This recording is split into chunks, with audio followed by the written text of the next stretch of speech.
The cabin lights flickered erratically, plunging us into total darkness for 2 agonizing seconds before snapping back on in a sickly, dim amber glow. 3,000 feet below our wings, a massive thunderhead was tearing across the night sky, and our Boeing 737 was taking the full, unfiltered brunt of it. Another sudden, violent drop sent my stomach straight into my shoes. Overhead luggage bins rattled frantically against their latches, and a collective, terrified gasp rippled through the packed passenger cabin. I squeezed my eyes tightly shut, my calloused fingers digging so hard into the hard plastic armrests that my knuckles turned completely white. I hated flying. I had hated it with every fiber of my being my entire adult life. Normally, the woman sitting in seat 14B right beside me would have seized a moment like this to tease me mercilessly. If you break that plastic armrest, Ethan, the airline is definitely going to charge your credit card for interior repairs. But tonight, Claire Bennett wasn't laughing. She wasn't making jokes at my expense.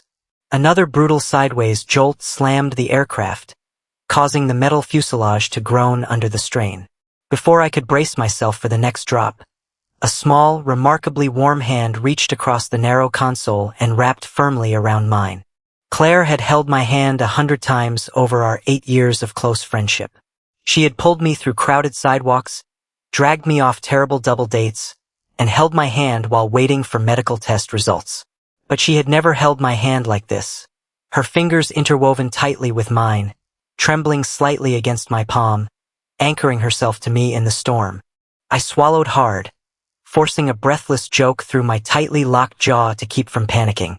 If we actually make it down to the runway alive, I'm definitely charging you an hourly hand-holding service fee. Claire didn't smile. She didn't roll her eyes or fire back a quick sarcastic comeback. Instead, she turned her head slowly, her deep hazel eyes locked directly onto mine with a raw, fierce intensity that made the storm around us completely fade away. Ethan. Her quivering voice was barely audible over the roaring jet engines. If I don't say this right now, I'm going to spend the rest of my entire life being a coward. I froze in my seat, completely forgetting the chaotic turbulence tossing the plane. Claire squeezed my fingers until her silver thumb ring bit sharply into my skin. I love you. I don't mean as my best friend or my neighbor. I've been hopelessly, madly in love with you for years. Those 6 words echoed in my ears. 6 simple words I had spent nearly 6 long years praying to hear in my quietest moments. And the absolute craziest part of it all? Just 8 short hours ago, I was completely convinced that Claire Bennett was about to walk out of my life forever. 8 hours before we were trapped inside a shaking metal tube 10,000 feet in the air, Claire and I were standing in the crowded terminal at Belhaven Airport, arguing over a lukewarm paper coffee cup. We were traveling across the state to Crestwood to attend the wedding of Noah, our mutual college friend.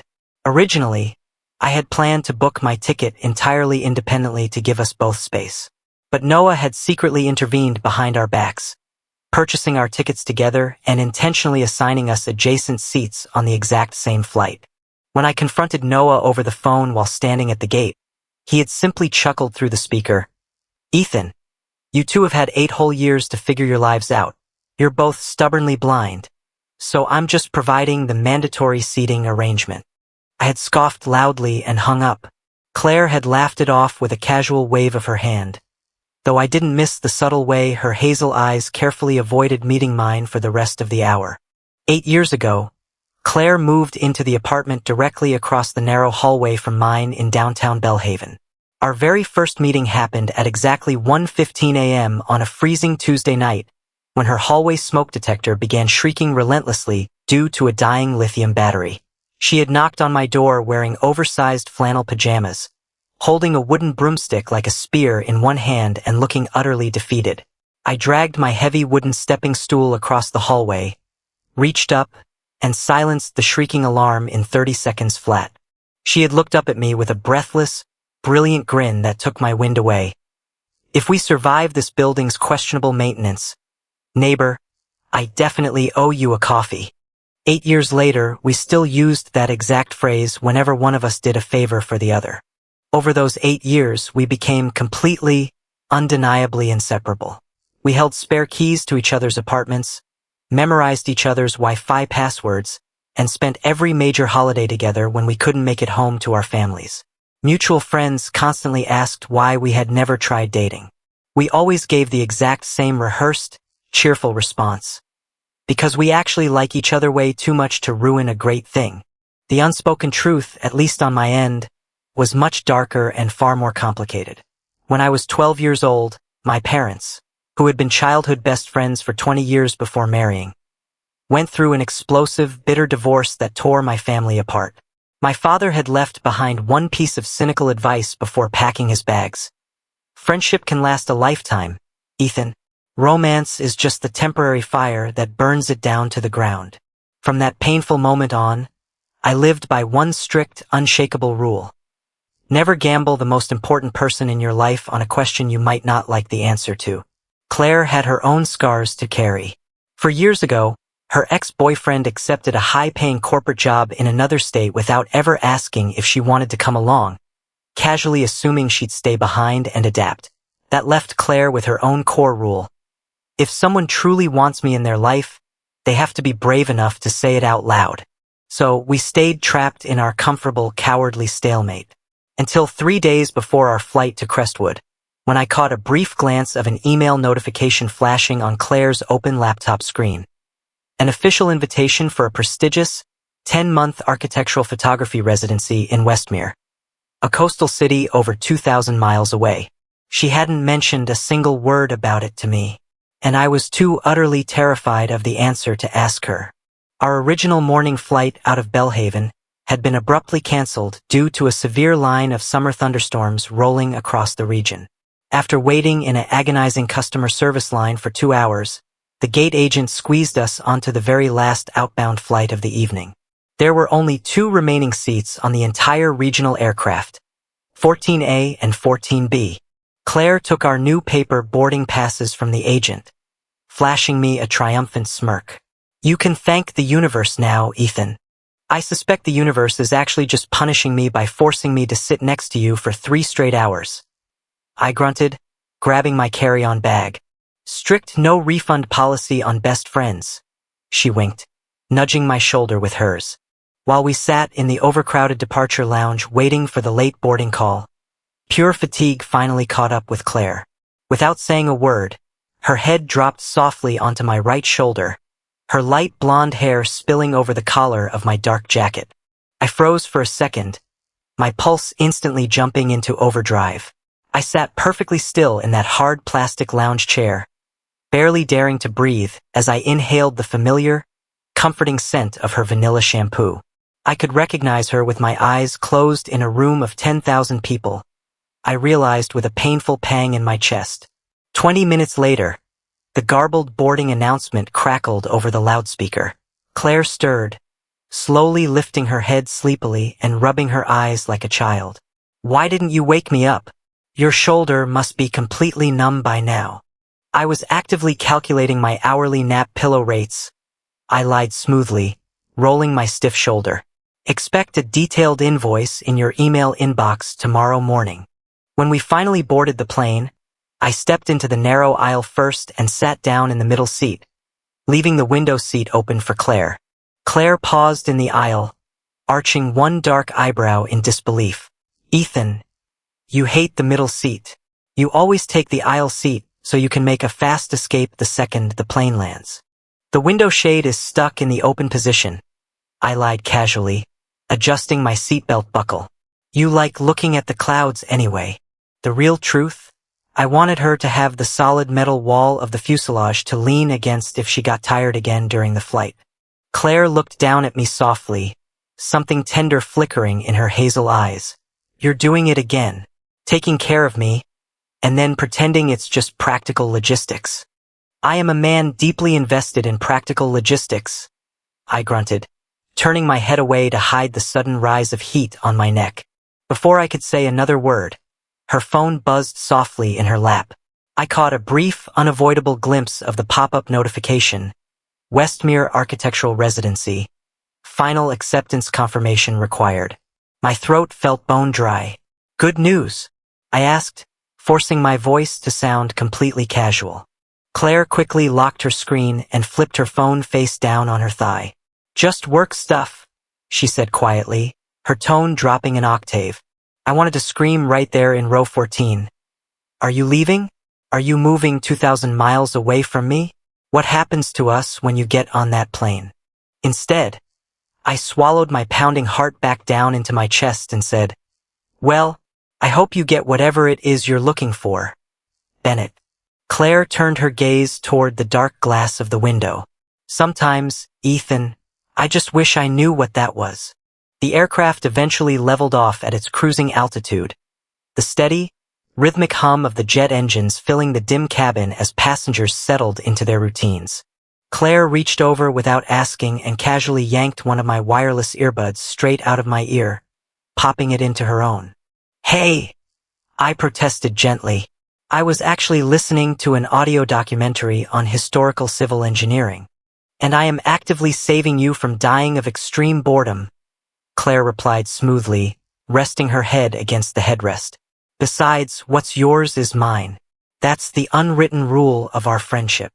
To distract my racing mind, I pointed down the aisle toward an elderly couple sitting 2 rows ahead of us who were sharing a small bag of complimentary pretzel mix.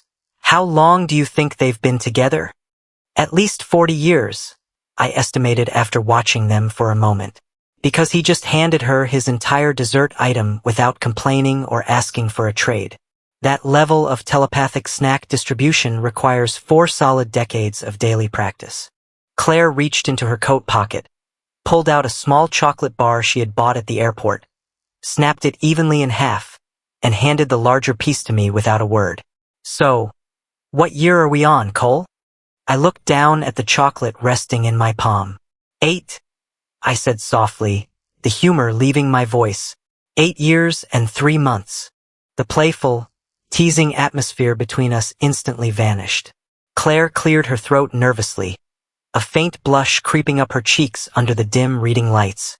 You actually keep track of the exact months? I am an audio editor, Bennett. I am very good at tracking long-term structural investments. I gave my standard defensive response. Right? Claire whispered, her voice dropping so low I could barely hear her over the engine noise. Investments. She turned away, nervously fidgeting with her silver thumb ring before trying to pivot the conversation back to safer, familiar ground. So, why didn't you go on a second date with Sarah from your documentary editing firm last month? She seemed really great. Not my type, I admitted honestly. Because she wasn't you. My mind added instantly in the quiet darkness of my thoughts. Nobody is ever you. What about that architectural photographer you went out with 3 weeks ago? Julian? I countered, turning the spotlight back onto her. No spark, Claire replied dismissively, staring down at her lap. 3 dates was more than enough time to know. We stared at each other in the dim light of the cabin. The underlying, terrifying truth was hanging right between us in the narrow airspace of row 14.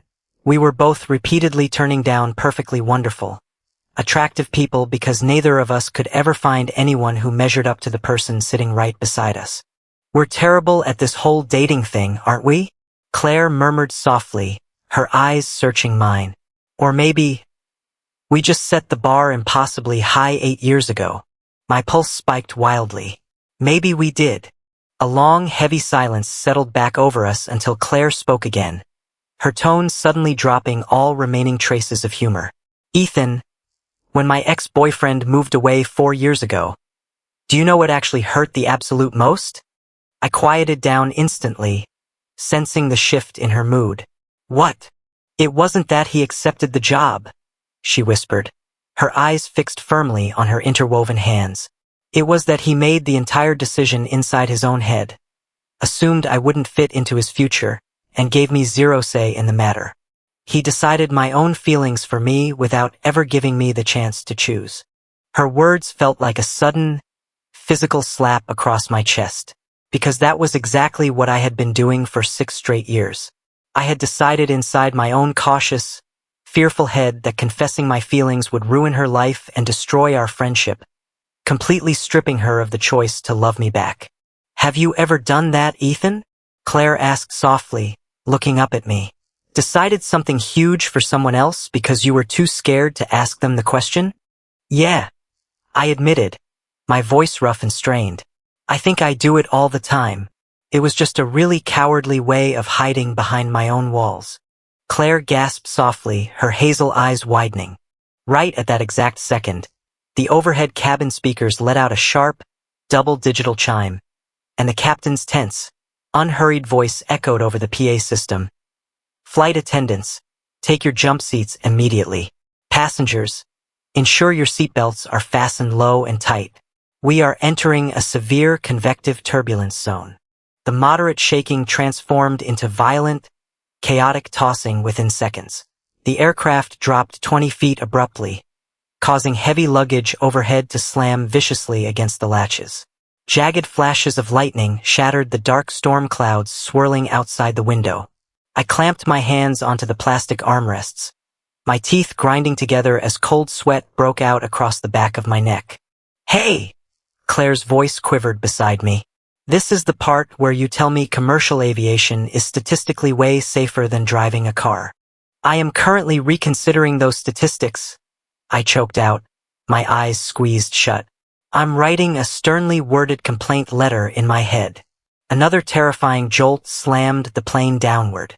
My hands were shaking uncontrollably now, gripping the armrests until my wrists throbbed. My carefully constructed, sarcastic defense mechanism was completely crumbling under pure panic. Claire didn't mock me. She didn't laugh. She reached across the armrest and wrapped her small, warm fingers firmly around my shaking hand. Ethan, look at me. We are going to be completely fine. You're using your fake, confident voice, Bennett? I whispered, gripping her hand back with desperate force. I am using my I refuse to die before I tell you the absolute truth voice. She snapped back, tears suddenly brimming in her hazel eyes. Claire squeezed my hand so tightly her silver ring bit deeply into my skin. Ethan, if I don't say this right now, I am going to spend the rest of my life hating myself for being a coward. I love you, Ethan. I've been hopelessly, terribly in love with you for years. I love the way you bring me coffee when I'm working late. I love the way you pretend to be grumpy when you're actually the kindest man I know. I am so exhausted of pretending that you're just my best friend. My heart slammed wildly against my ribs, taking my breath away. How long? I choked out, staring at her through the dim cabin light. Since the night 4 years ago when my ex walked out. She sobbed quietly, tears finally slipping down her cheeks. You sat in your truck with me for 3 hours in the freezing rain, cranked the heater, and handed me a blanket without asking a single intrusive question. I looked at you in the dark and realized I had been looking for you my entire life. Tears stung the corners of my own eyes. 6 years. I confessed, my voice breaking completely. Since the night you moved in and knocked on my door at 1 a.m. with a wooden broomstick to fix your dying smoke alarm. When you smiled and said I owed you a coffee, I was completely finished.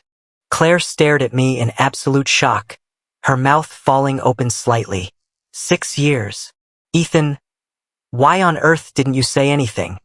Because I was terrified. I shouted softly over the deafening wind noise outside. My parents' divorce destroyed everything I believed about love. I was so terrified of losing you that I built a wall around my feelings and called it being a good friend. You stupid, arrogant idiot. Claire half sobbed, half laughed, pulling my shaking hand up to rest against her wet cheek. You decided my feelings for me again. I know, I whispered, reaching out with my free hand to gently wipe a tear off her cheek. I'm so sorry, Claire. I'm so sorry. As if on cue, the violent tossing of the aircraft suddenly smoothed out into a gentle, rolling glide. The storm clouds parted outside the window, revealing distant stars, and the fasten seatbelt sign clicked off with a soft chime. Neither of us let go of each other's hands. Claire looked down at our interwoven fingers resting on the console, then up at me with a breathless, vulnerable smile. Well, we survived. Extremely inconvenient, I murmured, my thumb tracing the back of her hand. Why inconvenient? Because now we actually have to deal with what happens next. Claire leaned closer across the armrest, her warm breath fanning against my lips. Good, because I'm completely done running from you. I didn't wait another second. I leaned forward and kissed her. A deep, electric, desperate kiss filled with 8 years of suppressed affection, late-night coffee dates, and unsaid truths.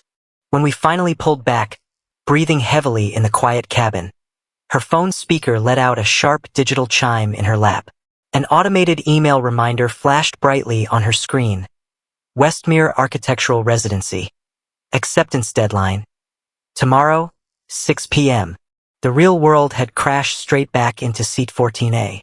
We landed in Crestwood at 1:15 a.m. Hours later, in my dimly lit hotel room, a single desk lamp illuminated the open email on Claire's phone screen. The Westmere residency was a once-in-a-lifetime career leap. A 10-month contract 2,000 miles away in a prestigious architectural photography firm. My immediate knee-jerk habit instantly flared up. You have to take it, Claire. I can't be the guy who keeps you trapped in Belhaven just because we finally kissed on a plane. Claire's face instantly went cold. She stood up from the edge of the bed, crossing her arms tightly over her chest. If you push me away right now under the excuse of being noble, Ethan Cole, I swear I will pack my bags and never speak to you again. I blinked, completely caught off guard by her fierce tone. I'm trying to be unselfish. You're deciding for me again, she snapped, stepping right into my personal space until our chests were nearly touching. I am 32 years old. I am not asking for your permission to have a career, and I am not asking you to quit your job to follow me. I am asking if you are brave enough to build a plan with me. Don't mask your fear of getting hurt as chivalry. Her words knocked the wind right out of my sails. She was entirely, undeniably right. I was hiding behind my old wall. I am terrified, I admitted softly, my voice dropping to a rough whisper. I'm terrified that if you go 2,000 miles away, you'll build an amazing new life, meet amazing new people, and realize you don't need me anymore. Claire took both of my hands in hers and squeezed them firmly. I need you to promise me that you won't disappear behind your sarcasm the second things get complicated between us. We sat down together at the small hotel desk with a notepad and mapped out a real, mature strategy for the next 10 months. First, Claire would accept the residency. She had worked too hard for her career to throw it away out of fear, and I loved her ambition too much to let her sacrifice it for me. She agreed to negotiate a compressed schedule with the firm, granting her extended 4-day weekends every single month. Second, I committed to changing my own life routines. As a senior audio editor, I officially negotiated a hybrid remote arrangement with my documentary firm, allowing me to work from Westmere for 2 weeks out of every month. We established our core relationship rules. 1. No saying I'm fine when something is actually wrong. 2. No making major life decisions for the other person out of guilt or fear. 3. Every Sunday night at 8 p.m. is an uncancelable 2-hour video date. 4. After 5 months, we'll evaluate our long-distance arrangement together. At 5:56 p.m. the next afternoon, 4 minutes before her official deadline, we stood together on the hotel balcony overlooking the city lights of Crestwood. Claire held her phone over the glowing blue accept offer button. If I press this button, Ethan, things are going to get really hard for a while. They probably will, I smiled softly, wrapping my arm firmly around her waist and pulling her close. But I've been in love with you for 6 years, Bennett. I'm not going anywhere. Claire smiled, kissed my cheek, and pressed accept. 1 year later, the Belhaven sky was clear and bright. Long distance hadn't been an easy fairy tale. We dealt with canceled flights, spotty Wi-Fi connections, and exhausting 12-hour workdays. But instead of shutting down and retreating into sarcastic defense mechanisms like I used to, we learned to communicate our fears before silence could build a wall between us. Claire excelled at her 10-month residency in Westmere, capturing stunning architectural portfolios that earned her national recognition. When the firm offered her a permanent full-time position there, she negotiated a project-based retainer instead. She loved her work, but she loved our shared life back in Belhaven far more. We rented a beautiful, sunlit two-bedroom apartment in downtown Belhaven, complete with a professional photography studio for Claire and a soundproofed audio editing booth for me. Exactly 1 year after the Turbulence flight, we found ourselves sitting in row 14 of another commercial aircraft, heading back to Westmere for her very first solo gallery show. As the plane climbed through 5,000 feet, a minor patch of rough air caused the cabin to vibrate gently. Claire instantly reached across the armrest, wrapping her small hand firmly around mine. I looked over at her, a smirk tugging at the corners of my lips. Again, just checking if your hand-holding service fee has gone up since last year, she teased, her hazel eyes sparkling with mischief. As a matter of fact, it has, I said softly, flipping my palm over to interlock our fingers tightly together.